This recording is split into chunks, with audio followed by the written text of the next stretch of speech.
Guys, episode number 2 is happening today. I got with me here the big man, Mr. Ed Wallace. This guy, back in the day, back in the 80s, it's an homage today. I got my work hat on, my off the hook seafood. I'm going to work today. I got my homage to the 80s right here with Magnum PI, right? This guy, back in the day, was one of the foremost, sort of a larger than life personality for me back in the 80s. He was a coach of mine for rec baseball in Wyckoff, for travel baseball in Wyckoff, for basketball. This guy did everything. He was always around. He was almost around as much as Sibby was back in the day with me, except Sibby had to live with me, so that was the only thing. Ed lived with his boys and daughter and Mrs. Wallace. Graduated high school with his son Ted, who I actually am still in touch with and talk a lot with. John, his son John, who I played ball with, and Katie, who I actually was a janitor back in the day, with a summer janitor. There you go. Back in Wyckoff Rec Schools. So what I'd like to do for episode 2 is pay a big thank you to Mr. Ed Wallace for what he did for me when I was a kid, the lessons he taught me, which I'll get into in a little bit, and just a big thank you for what this guy meant to me, still means to me, still a living, breathing example that at 43, where I'm at now in my life, and as a parent, the lessons that this guy taught me, I'm imparting on to my son and my daughters, who are now into sports. So, Mr. Wallace, thanks for coming on today. Appreciate it. And why don't you tell us a little bit about what it meant for you back in the day to coach, just in general, and those lessons that were kind of the fabric of who you were and what you kind of imparted onto me and the guys that I played with back in the day. Well, my dad was like your dad. He was always around, always helping out, always available. And I kind of wanted to be that kind of a dad. As I saw my sons coming along, I saw an opportunity to maybe get involved a little bit more. It started out with coaching rec baseball, helping out a little bit with travel baseball. And then one year, I guess they were short coaches. So I can't remember which one of my sons volunteered that the old man would coach. And we picked a team. And you were one of the better baseball players, if not one of the best baseball players in your age group. And in the draft, I picked you, and I knew your dad was always around. I'd seen you the year before with travel baseball. I'd seen you play. And I was looking for more, put a team together than maybe some of the other guys who were concerned about filling out positions or whatever. And I remember somebody said to me, "You didn't pick any pitchers." And I said, "Well, Darren will pitch. Scotty Miles will pitch. We'll find somebody." And you said, "I don't pitch." And I said, "Yeah, you do. Here, you put your foot on rubber here, keep that front shoulder in, and throw the ball over the plate. And then throw it harder, see what happens." And you caught on. And we had a very good team. We enjoyed the time together. I grew up playing sports and loved the team aspect of it. Loved guys who wanted to come to practice and practiced with joy, and you certainly did. I guess my first and best recollection was if somebody needed to have a catch, your dad would have a catch with that kid. If one of the kids on the team was struggling a little bit, you'd see Darren over there put his hand on the kid's shoulder. And when we needed you, you came through. And we had a great time. It led me to want to coach more. And over the years, I started coaching. I always coached basketball. That was the sport I loved the most. Probably the worst at, but I loved it the most. And I always had a good perspective because I was never a star on the team. If you need somebody to set a pick or get a couple fouls on the big guy, they'd send me out to get a couple fouls on the big guy. They used to joke I never Valentine, 3 rings, never went 0-0-0.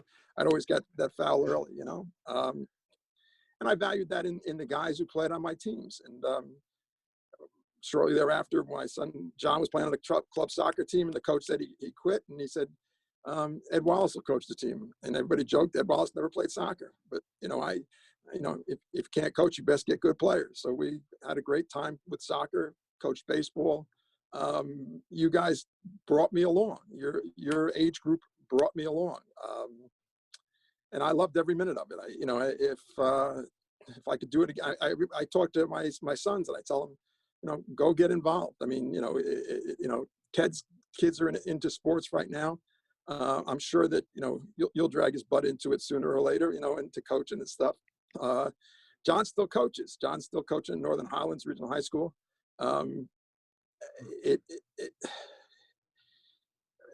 I coached at Don Bosco for 17 years. And one of the things that we learned from St. John Bosco was you have a better shot on the playing fields to get to know the young men and to make an influence in their life than you will in the classroom. And it was kind of the philosophy that worked for us. And I love being around you. I mean, and it seemed like our lives intersected at various times as you grew up. Maybe I wouldn't, you know, you and Ted were always good friends, but I don't know that you hung out together. But I would run into you in different places, and a real strong bond developed. You know, when you went away to college and things got a little bit rough around, you know, I believe in fate. I believe in God. We ran into each other, you know, whether it was outside the market basket, was getting a cup of coffee at the candy box, maybe walking into the parking lot at Ramble High School, and you were, you know, and we ran into each other, and he always brought a big smile to my face. When Seb passed, I was really hurt. You know, I mean, I wasn't his buddy, but I was really hurt, and I was hurting for you. And I think here we are. You know, here we best are. friends. Yeah, one of the one of the biggest. I mean, some of my biggest moments as an athlete, you know, happened when I was playing on teams of yours. But I guess two of the things that really stood out for me beyond the athletic side of things was that the teams that we were on were usually the Bad News Bears teams. It was never the featured group. And what always ended up happening, and to the point that you were talking about with regards to having joy and playing together, we always had fun doing it, was a level of accountability. I can remember to this day playing stickball at Coolidge School and having a game later that day, and you walking up the pavement and telling me, if you don't stop throwing the tennis ball, you will not pitch today in the game, which I stopped throwing the tennis ball. Like, that ended it. So these things like accountability to your team is bigger than your idiot game of stickball that you're playing at 10 o'clock on a Saturday morning. So get the hell off the stickball court and let's focus on what we have to do later in the day. I didn't phrase it that way. You didn't phrase it that way, but in my mind, that's how it was playing out. Yes. On the other side of that, there was always a level of stick-to-itiveness that no matter what team we played on, what group of boys were on the team, we were going to come at you and we were going to play hard, and that was it. That it didn't matter who we were. It didn't matter if we were the first group picked, the second group picked. I remember moments in my life of Ed Wallace having been told, well, this group of boys didn't make it. Well, give me this group of boys, and I guarantee you we'll beat the other group of boys. Yes. And that to me left an indelible mark, because it was a great analogy for life. At every stage of life, when you talk about my dad and, you know, losing my dad, like, you're going to get kicked in the teeth. And it ain't about how you get kicked in the teeth. It's about how you get those implants put back in and you keep on moving down the road. So For that, thank you. My homage to you is that you were a very big part, although I didn't realize it, and I'm now realizing as a dad with a 9-year-old boy that for football, we ended up 2 Saturdays ago winning the Pee Wee Championship in Franklin Lakes for the first time, I guess, in the history of the program. Last year, we lost to a Kinnelon team that destroyed us.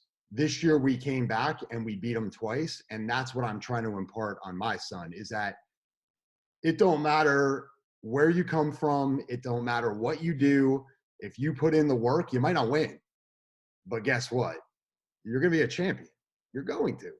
And some of my greatest moments is, I guess, the homage that I'm trying to convey here today. It's sitting here talking, with Mr. Wallace, is about accountability and that never say die attitude that were instilled in me by you at a very young age, because those things have definitively served me well from kind of like 18 on. I didn't realize it at the time, but you were imparting very, very good life lessons on me on a playing field, similar to what you said about, John Bosco, is that those lessons will apply down the road. So I have to say thank you to you, because you probably knew what you were doing to us. You had those Jedi mind games going on, but we were just playing ball. Yeah. I remember that day when they picked that quote unquote A team, and I looked around and I really didn't know all the fathers, because I was busy starting Hallmark and starting my business and raising 3 kids in 3 years. And I walked off the field, and Mr. Halfdeck, who I really didn't know, walked up to me, and his son made the team, and a couple other kids that were kind of good ball players made the team. And he said to me, "What's the matter?" I said, I shook my head, and I said, "There's good baseball. They're baseball players on the field. They may not be tennis players. They may not, but they're baseball players." And he said to me, he said, there are no pitchers? And I said, "Yeah, there are." I said, and so then Mr. Walensky came over, and I said, 5-5 and want to play next year. And oh, by the way, I think this team will be better than the other. And they had confidence in you guys, and they, it was kind of an easy decision, and it was a great mix of kids. Jimmy Ponchak, and Robbie Decker and Justin Mowry, and then Jason Oliver, just a great bunch of kids, and again, I remember batting practice. Before we had a game at 6 o'clock, we had batting practice, and I'd say to the guys, "Okay, we're there at the field 4 o'clock for batting practice. Anybody wants to get there for batting practice?" And some kids would show up at 10 after 4, and pretty soon certain guys were getting there at 10 minutes to 4, and then quarter to 4, and then 3:30. And the reality was, they wanted to get better. I mean, they really, really want, everybody, all you guys really wanted to get better. And it put an onus on me. So I was getting there at 2:30. By the time I threw batting practice, I was looking at Mr. Oliver, and I'm going to have to go ice my arm, because these kids don't want to go away. And that creates responsibility in you as a coach, or I'm sure it creates responsibility of you now at DSM. You have this opportunity. Don't blow it. In my life, and I see the kids. I mean, and I clearly remember you as, in your situation, you were one of the better ball players. I mean, I remember, in a playoff game, we were losing, and you got up, and I remember John was up next, and there were 2 outs, and I said, come on, Darren, just get a hit. And you hit it over the right fielder's head. You hit a home run, and I was thrilled, like you couldn't believe, like you were my, I was thrilled for you. Every kid in his life should have that moment, and you had that moment, and I knew that kind of thing would carry forward and give you confidence in the rest of your life. And I love every one of the guys. I mean, I cannot tell you, and I think you carried that forward as I watched you, grow up with Ted. I mean, Ted certainly wasn't on the football team, but you and he were friends. I mean, you had friends of all different genre, all different places. And you were friendly, you were friendly to everybody, which creates a great environment. I mean, I think that's, that's what sports gives you. I mean, we all get off the merry-go-round somewhere in our, whether it's, in high school or maybe it's junior varsity, but 5-5 want to play next year and get better. I mean, for you now with your football team, coach them up. They can still get better. And your DSM team, coach them up. They can get better. It's a responsibility you've taken on your shoulders. We've been in business 43 years. I'm still coaching them up. We're a lot smaller company than we were, but coach them up. Good for you. Well, one of the things, obviously, later in life, when it's not about being on the sports field, but being in business and, what you're talking about with Hallmark and being in business for 43 years and getting the opportunity to work with you guys a few years ago and see how the business has transformed and how you've kind of navigated the climate. I'm sure you never saw anything like 2020 before. But you continue to persevere. And I think, to the point I was making before about being a testament to the lessons that you imparted on us, whatever iteration Hallmark is in now, it could be version 16.0. It keeps going and it keeps thriving, and it's still a tremendous part of the fabric of, our community of Wyckoff and Franklin Lakes. And, talk to anybody, you probably at some point done some sort of flooring or carpeting in their home or business at some point in the last 43 years. So it's a testament, like I said, to the opportunities you gave us and to the lessons that you imparted on us. There was never a time in my life, in my early age, that I can remember being on an Ed Wallace team and there was even an iota of doubt. We might not have won the game, but like I said, if you didn't play your hardest and you didn't play for your team and you didn't do the right things, you were coming out. That was it. Well, that's true. I mean, when I coached, I mean, I remember it was one of the guys after we lost the game, and they said, we coulda, shoulda, woulda, and maybe we'll get him next time. I said, we just had him. We just had him. This was our shot. If God gives us another shot, we get another shot. But we just had him. Now we got to go back and we got to get better. And that's again, in business, in life, and by the way, they were all great kids. In business, surround yourself with great kids, great people. I mean, life's a team game. I mean, at home, I see Samantha with your kids, different places, and my face hurts from smiling. I mean, I love it. I love every minute of it. You got a great team. I mean, you're the home team. You're the home team, dude, and it's a great team. I mean, I coached every sport every season, and Betsy would be knitting there on the side, and everybody used to laugh. I mean,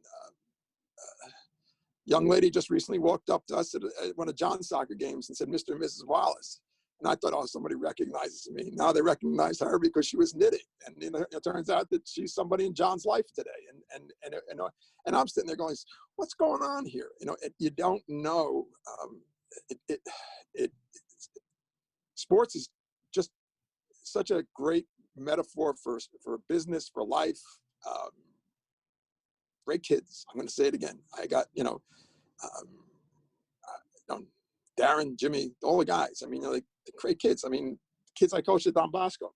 I was at a golf outing, and a young man walked up to me, Mike Metalli. Now I recognize him as Mike Metalliano. He's got a baseball cap on. I got no hair. And he goes, "Mr. Wallace." And I said, and he goes, "Coach." And I'm going, Oh, God help me. I coached him in travel-based basketball when he was in the 8th grade. He reminded me that he dislocated his kneecap in Eisenhower's gym. Then I remembered, and he said, I just called my mom, and my mom, and I walked with my friends. We're all old dudes at a golf outing, and I'm crying. I'm dead on crying. Michael Italiano, and, tour all law school, da da da. Okay, Michael, good for you. He made the 8th grade travel basketball team because he was new in town. I mean, he was a new kid in town. I got a jersey for him. He went on and played varsity basketball around high school. I kidded him. I said, you were the shortest power forward I ever had. And he said, yep, coach. He said, you taught me to box out. I used it all the way along. All I did is taught him to box out. Michael, we're never going to throw the ball into you. You got to get it off the glass and put it back up. Okay, coach, I got that. And he played varsity basketball around high school. And here we are. What's it? 40 years later, 30 years later. I'm sorry, 30 years later. And I couldn't stop smiling. I probably shot 117 on the golf course, but I saw Michael Italiano. So it's just so cool. Oh, this this was a special one for me. I want to say thank you. The homage that I have, I don't know what I'm going to name this episode yet. I'm not sure it'll be as cool as the first one we did with Lucille, the Wooden Spoon Club. No. But we have that in common too. That in common too. Yeah. That was the one with Lucille was an interesting one. God bless her. God bless her. God bless her for putting up with me for 43 years. She's just a special person. Just a very special person. I have to agree. But I wanted to say thank you for coming on today. Thanks for taking time out of your day. I know you're at work right now. Thank you for the lessons that you imparted on me when I was a young man. They've helped me along the way. And my hope is that I can pass them on to my kids so they understand what a guy like Ed Wallace meant to me back in the day to help me to do some of the things that, I don't know, maybe I wasn't sure that I was able to do. And through hard work, perseverance, accountability, you helped make me the man that I am today. So for that, I want to say thank you to you. Wish you guys a happy Thanksgiving. All the best to you and the family. And just really appreciate you for who you are, Mr. Wallace. Darren, thank you. You go along in life and you make best friends, and you're a best friend. I knew it from the time we got together in the baseball field with all the guys, but you're a best friend. I mean, and your success in business and your perseverance and the good things that you do in life besides just, running DSM and coaching, all the different charitable activities, all the, the marketing advice from your level of expertise that you give to people, it's going to come back to you tenfold. It'll come back to you tenfold. And I appreciate it very, very much. I look forward to several more years of good friendship. Maybe you can push that wheelchair out into the field so I can, just watch your boys play. And Tessa play. I loved every minute of it, and I still love every minute of it. You make me smile. My face hurts. God bless you, kid. God bless you. Thanks, Mr. Wallace. We'll talk soon. Take care. Bye.